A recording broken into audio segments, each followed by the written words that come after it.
Assalamualaikum warahmatullahi wabarakatuh. Sebelumnya, perkenalkan nama saya Anis Turlati.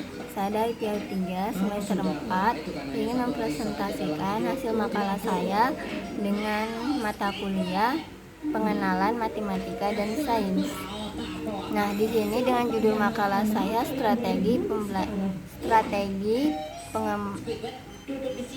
pendekatan dan model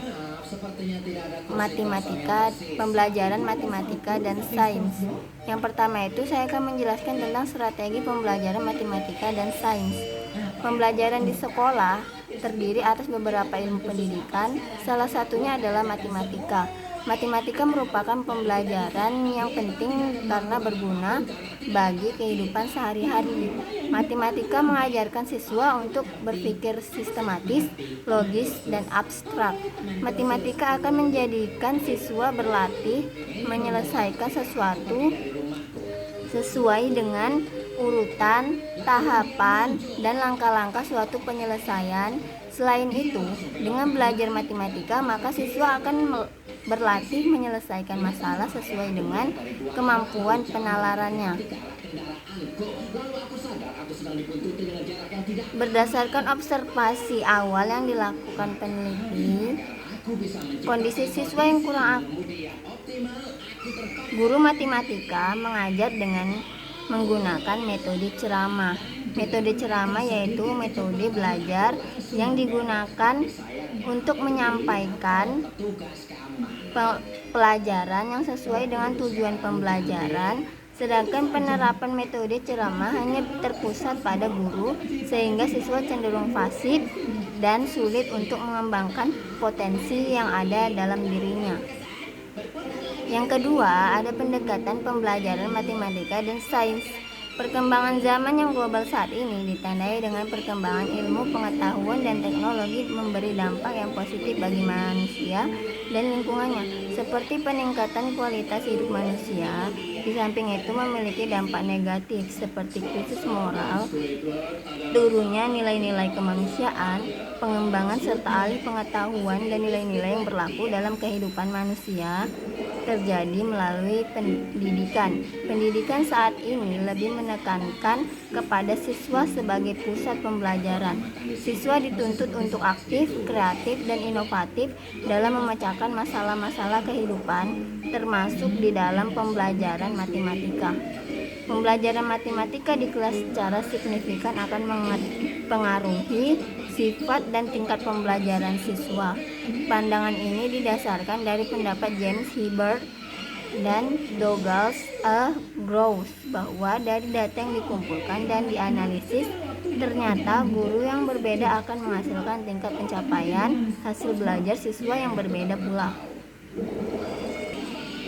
Pendekatan saintifik dalam pembelajaran dapat mendorong siswa terlibat secara aktif dalam proses belajar.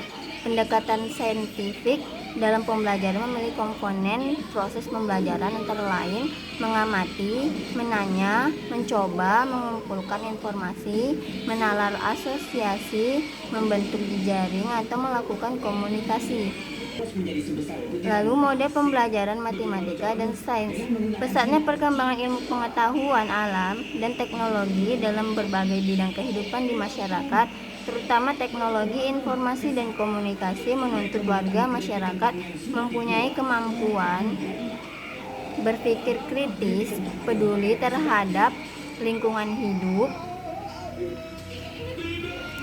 adaptif terhadap kemajuan teknologi, dan dapat mengembangkan teknologi. Oleh karena itu diperlukan cara pembelajaran yang dapat menyiapkan peserta didik untuk melihat IPA dan teknologi, mampu berpikir logis, kritis, kreatif, bersikap dan bertindak ilmiah, serta dapat berargumentasi secara benar.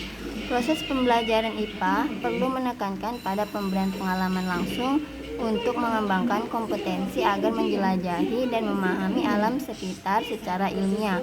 Pendidikan IPA perlu diarahkan untuk inquiry dan berbuat sehingga dapat membantu peserta didik untuk memperoleh pemahaman yang lebih mendalam tentang alam sekitar.